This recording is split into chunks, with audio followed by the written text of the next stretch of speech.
Hello दोस्तों, मैं संदीप आप सबका अपने यूट्यूब चैनल ज्ञान एजुकेशन आरबीएल में स्वागत करता हूं। दोस्तों, आपको बता दें कि हम आपके लिए जो वीडियो लेकर के आ रहे हैं ये आपके सभी एग्जाम के लिए बहुत ही ज़्यादा इंपॉर्टेंट हैं। और हम आपको बता दें कि संपूर्ण हिंदी हमने कंप्लीट कर दी है। आप जा करके दोस्तों इसी चैनल के प्ले लिस्ट में जाएंगे तो आपको मिल जाएगा प्ले लिस्ट संपूर्ण हिंदी ऑल एग्जाम 2021 के नाम से। तो वहाँ जा करके आप बिल्कुल अच्छे से इसको देख सकते हैं। तो देखिए, आज का हमारा टॉपिक है कि उत्तर प्रदेश से प्रमुख कवि। क्योंकि आपको पता है कि अगर आप उत्तर प्रदेश की परीक्षाएं दे रहे हैं दोस्तों, तो वहाँ पर यहाँ के जो प्रमुख कवि हैं दोस्तों, उनके बारे में बहुत बार क्वेश्चन आ जाते हैं, उनकी रचनाएं पूछ ली जाती हैं और उनको कौन सा पुरस्कार दिया गया। तो ये सभी प्रकार के क्वेश्चन बनते हैं। तो इन्हीं के बारे में हम आज वीडियो लेकर के आ चुके हैं।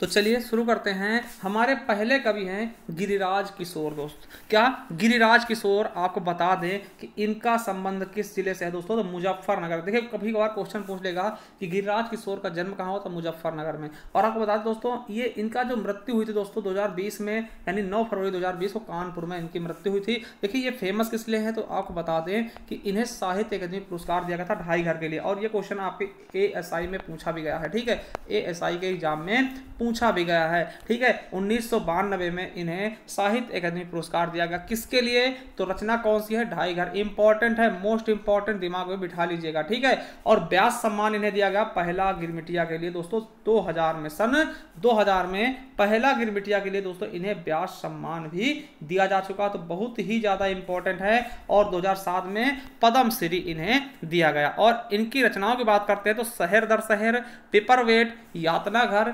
जुगलबंदी, नीम के फूल और हम प्यार कर ले। तो कौन है, गिरिराज किशोर से दो चीजें याद रखना कि साहित्य अकादमी पुरस्कार ढाई घर के लिए 92 में और व्यास सम्मान 2000 में पहला गिरमिटिया। बहुत ही इंपॉर्टेंट है दोस्तों। ठीक है, चलिए अगले कवि हैं दोस्तों नामवर सिंह। क्या, नामवर सिंह दोस्तों अपने ही जिले के, यानी कि चंदौली दोस्तों, अपने ही उत्तर प्रदेश के जिले चंदौली से संबंध इनका दोस्तों। और चंदौली को धान का कटोरा भी कहा जाता है दोस्तों। कौन से ग्राम से, तो जीएनपुर ग्राम से। आपको पता होगा अगर आप उसके आसपास के होंगे। और इनकी मृत्यु हुई 2019 में हुई, इसलिए थोड़ा सा इनके बारे में याद कर लेना। ठीक है, तो इसलिए हम इनके बारे में बता रहे हैं। और देखिए, ये प्रसिद्ध आलोचक थे भाई, बहुत अच्छे आलोचक थे, इनको पता होना चाहिए आपको। और देखिए, इन्हें साहित्य अकादमी पुरस्कार भी मिला है। तो कौन सी रचना, कविता के नए प्रतिमान साहित्यिक आलोचना थी। ठीक, इसके लिए इन्हें 1971 का साहित्य अकादमी पुरस्कार दिया गया। इनकी रचनाओं की बात करते, छायावाद हो गया, इतिहास और आलोचना हो गया। मतलब ये बहुत अच्छे आलोचक थे। तो याद रख लेना, अगर क्वेश्चन आ जाए कि नामवर सिंह क्या थे, तो आलोचक थे दोस्तों। इन्हें साहित्य अकादमी पुरस्कार भी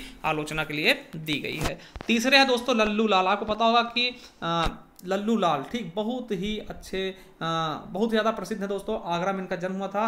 प्रेम सागर, क्या, प्रेम सागर दोस्तों। ठीक है, तो याद रखें खड़ी बोली का सबसे पहले प्रयोग किया गया इसमें। ठीक है, और सिंहासन 32 और बैताल 25, ये इनकी रचनाएं किसकी, लल्लू लाल जी की। ठीक है, आगरा संबंधित है। अब वहीं कवि भूषण की बात करते हैं दोस्तों। ठीक है, भूषण की बात करते हैं तो इनका जन्म कानपुर में हुआ था। ठीक है, इनकी रचनाएं इंपॉर्टेंट है दोस्तों, कई बार पूछी भी गई हैं। तो शिवराज भूषण और शिवा बावनी छत्रसाल दशक। दोस्तों ये शिवा बावनी कई बार पूछी भी जा चुकी है। ठीक है, चलिए अब आगे बात करते हैं मुंशी प्रेमचंद्र। अच्छा, एक चीज बताइएगा कि क्या मुंशी प्रेमचंद का नाम मुंशी प्रेमचंद ही है। ठीक है, तो क्या आपको पता है कि इनका नाम क्या है, रियल नेम क्या है दोस्तों, तो आपको बता दें कि इनका रियल नेम है दोस्तों धनपत राय। क्या, धनपत राय। तो याद रखेंगे धनपत राय इनका नाम है, रियल नेम। और मुंशी प्रेमचंद तो इनको बाद में कहा जाने लगा। तो देखिए, इन्हें नवाब राय भी कहते हैं और प्रेमचंद भी कहते हैं, और उपन्यास सम्राट भी इनका नाम है। तो ये तीनों चीजें याद रखेंगे। ठीक, क्योंकि इनका रियल नेम क्या है, मुंशी प्रेमचंद्र नहीं है, क्या नाम है, धनपत राय श्रीवास्तव। ठीक है, तो याद रखेंगे। अब इनकी रचनाएं बहुत सारी हैं, मगर कुछ याद रखना कि गबन हो गया, गोदान हो गया, सेवा सदन हो गया, कर्मभूमि हो गया और रंगभूमि। बहुत सारी हैं मगर कुछ ही याद रखना। ठीक है, चलिए अब देखिए अगली है महादेवी वर्मा, यानी आधुनिक युग की मीरा कहते हैं इनको। और इनका जन्म फर्रुखाबाद में हुआ है और ये क्वेश्चन कई बार पूछा भी जा चुका है। और देखिए, यामा के लिए दोस्तों ज्ञानपीठ पुरस्कार की रचना याद रखेंगे, यामा, इसके लिए इनको ज्ञानपीठ पुरस्कार से सम्मानित किया गया। और इनकी रचनाएं कुछ हैं जो बहुत ही इंपॉर्टेंट हैं, जैसे निहार हो गया, नीरजा, रश्मि अपनी स्मृति की रेखाएं दोस्तों, बहुत इंपॉर्टेंट। अतीत चलचित्र, मेरा परिवार, ये इंपॉर्टेंट है तो याद कर लेंगे, ठीक है। चलिए अगले हैं जयशंकर प्रसाद दोस्तों। जयशंकर प्रसाद को किसके नाम से जानते हैं दोस्तों? तो आपको पता हो कलाधर के नाम से जानते हैं, ठीक है। अगर नहीं पता तो दोस्तों याद रखना, ठीक है। तो याद रखेंगे जयशंकर प्रसाद का जन्म कहाँ हुआ दोस्तों? कलाधर के नाम से जानते हैं इनको, और वाराणसी में इनका जन्म हुआ। तो इनकी रचनाएं भी आपको बताओ, कामायनी हो गए, जैसे कंकाल, तितली, इरावती जो कि अधूरी रह गई, और ध्रुव स्वामी, बहुत सारी है, मगर ये कुछ इंपॉर्टेंट है तो इनको ही आप याद कर लेना, ठीक है। हमारा कहने का मतलब है कि ज़्यादा चीज़ें आप मत याद करिए, ठीक है, क्योंकि आपका दिमाग है, ठीक है, कोई कंप्यूटर तो है नहीं, तो वो चीज़ें याद करिए जो कि आपके लिए इंपॉर्टेंट हो दोस्तों, ठीक है। थोड़ा बहुत जानकारी आपको होनी चाहिए, ठीक है। तो चलिए आगे देखते हैं दोस्तों, अगला नंबर किसका है? तो हरिवंश राय बच्चन। आपको पता होगा कि ये अमिताभ बच्चन के पिताजी हैं दोस्तों, ठीक है। तो इनका जन्म प्रतापगढ़ में हुआ था। अब ये मत कहना दोस्तों कि इनका जन्म इलाहाबाद में हुआ, तो देखिए इनका जन्म प्रतापगढ़ में हुआ है और अमिताभ बच्चन का जन्म इलाहाबाद में हुआ, ठीक है। हरिवंश राय बच्चन, इनको बच्चन के नाम से जानते हैं। और दोस्तों इन्हें और किस नाम से जानते हैं? तो इन्हें जनता के बीच का कवि कहते हैं। क्या क्वेश्चन आ जाए कि जनता के बीच का कवि किसको कहते हैं? तो हरिवंश राय बच्चन को दोस्तों। और इनकी बहुत ही इंपॉर्टेंट क्या है रचनाएं दोस्तों? मधुशाला, मधुबाला, मधुकला से तो आपके यूपी पुलिस में भी पूछी गई हैं। निशा, निमंत्रण, ये जो कुछ ज्यादा इंपॉर्टेंट इसलिए इनको हमने रख दिया, ठीक है। और इनकी जो दोस्तों ये चार क्या है? आत्मकथाएं हैं। क्या भूलूं, क्या याद करूं, नील का निर्माण और 10 द्वार से सोपान तक, बसेरे दूर। इन्हीं चारों आत्मकथाओं के लिए दोस्तों इन्हें प्रथम सरस्वती सम्मान भी दिया गया 1991 में दोस्तों। क्वेश्चन आ सकता है कि प्रथम सरस्वती सम्मान किसको दिया गया? तो हरिवंश राय बच्चन को। किसके लिए दिया गया? तो इनकी आत्मकथाओं के लिए, ठीक है। तो याद रख लेंगे, इंपॉर्टेंट है। अगले हैं अयोध्या सिंह हरिऔध के बारे में। अयोध्या सिंह उपाध्याय हरिऔध, इनको देखिए इनकी जो रचना है दोस्तों, सबसे पहले इनकी बात करते हैं। इनका जन्म आजमगढ़ में हुआ। कहाँ पर? आजमगढ़ में हुआ दोस्तों, ठीक है। अयोध्या सिंह हरिऔध उपाध्याय का जन्म कहाँ हुआ दोस्तों? तो आजमगढ़ में, ठीक है। तो ये चीजें आपके लिए बहुत ही इंपॉर्टेंट है, ठीक है। और आपको अगर हम बताना चाहें दोस्तों तो देखिए इनकी जो रचनाएं है, चोखे चौपादे, पद्य प्रसून और प्रिय प्रवास, वैदेही वनवास और पारिजात। देखिए इसमें से ये तीन रचनाएं बहुत ही ज्यादा मोस्ट से भी मोस्ट इंपॉर्टेंट, कई बार पूछी भी जा चुकी हैं। तो प्रिय प्रवास, वैदेही वनवास और पारिजात। क्यों? क्योंकि प्रिय प्रवास जो है दोस्तों वो खड़ी बोली का प्रथम महाकाव्य है। अगर क्वेश्चन आ जाए खड़ी बोली का प्रथम महाकाव्य कौन सा है, तो प्रिय प्रवास है। किसके द्वारा लिखा गया? हरिऔध द्वारा लिखा गया।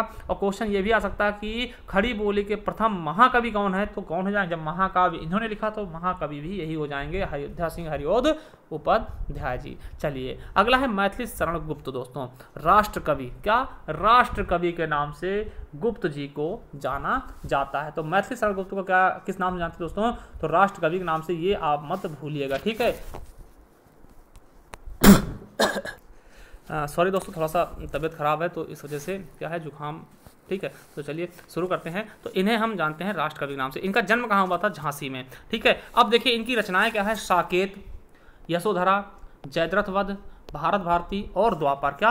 भारत भारती और द्वापर दोस्तों। इन्हें राष्ट्र कवि के नाम से जाना जाता। किसको? मैथिली शरण गुप्त जी को राष्ट्र कवि के नाम से भी जाना जाता। तो ये चीज आप याद करेंगे, ठीक है। इनको रसी केंद्र भी कहते हैं और दद्दा भी कहते हैं, ठीक। तो राष्ट्र कवि इनको महात्मा गांधी जी ने कहा था। चलिए अगला देखते हैं दोस्तों, मलिक मोहम्मद जायसी, जो कि जायस के हैं, अब अमेठी में पढ़ता, पहले ये रायबरेली में था। तो आपको पता होगा इनकी रचना पद्मावत, अखरावट, आखिरी कलाम, ठीक। तो बहुत सारी रचनाएं हैं जो कि थोड़ा सा इंपॉर्टेंट है, वो हमने बता दी। वहीं अगर बात करते हैं आचार्य रामचंद्र शुक्ल, तो आपको बता दें कि जो रामचंद्र शुक्ल जी हैं दोस्तों, इनका जन्म कहाँ हुआ दोस्तों? तो बस्ती।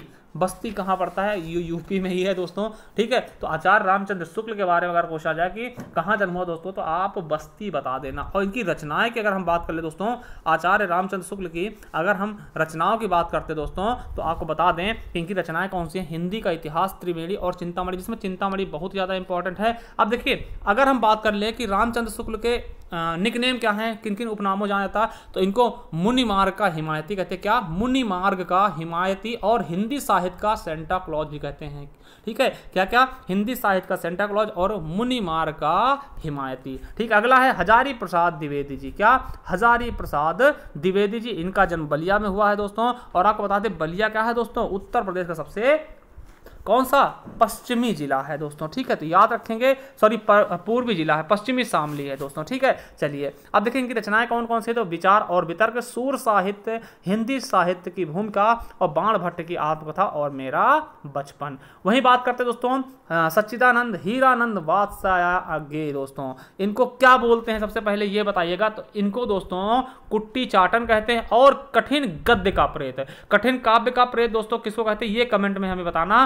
कठिन काव्य का प्रेत किसको कहते हैं, और कठिन गद्य का प्रेत हम आपको बता रहे हैं सच्चिदानंद हीरानंद वात्स्याय अज्ञेय को कहते हैं। और इनका जन्म कुशीनगर में हुआ। और दोस्तों कुशीनगर फेमस है, यहाँ पर पूरे भारत का प्रथम ट्रांसजेंडर विश्वविद्यालय खोला जा रहा है। और यहाँ पर दोस्तों जो कसया हवाई अड्डा उसको अंतर्राष्ट्रीय हवाई अड्डा घोषित कर दिया गया है दोस्तों। अब कुल मिलाकर दोस्तों उत्तर प्रदेश में टोटल 5 अंतर्राष्ट्रीय हवाई अड्डे हो गए, और ऐसा करने वाला उत्तर प्रदेश एकमात्र प्रदेश बन गया जहां पर 5 अंतर्राष्ट्रीय हवाई अड्डे हो गए। देखिए, क्योंकि अयोध्या को भी अंतर्राष्ट्रीय हवाई अड्डा बनाया जा रहा। तो इनकी रचना है दोस्तों कितनी नाव कितनी बार के लिए ज्ञानपीठ पुरस्कार, मोस्ट से भी मोस्ट इंपॉर्टेंट, भूलिएगा मत इनको, ठीक है। और त्रिपथिका हो गया, शेखर एक जीवनी और त्रिशंकु। वहीं बात करते हैं वृंदालाल वर्मा, जिन्हें चंद्रवरदाई क्या कहते हैं दोस्तों, आपको पता होगा बुंदेलखंड का चंद्रवरदाई कहते हैं वृंदालाल वर्मा को। इनका जन्म झांसी में हुआ है और इनकी रचना है मृगनयनी और झांसी की रानी। अब ये मत कहना झांसी रानी सुभद्रा कुमारी चौहान के, ऐसा नहीं है, ठीक, वो कविताएं लिखती हैं, ठीक है। तो इनकी रचना है ये। चलिए अगला है राहुल सांकृत्यायन दोस्तों, इनका जन्म आजमगढ़ में हुआ है,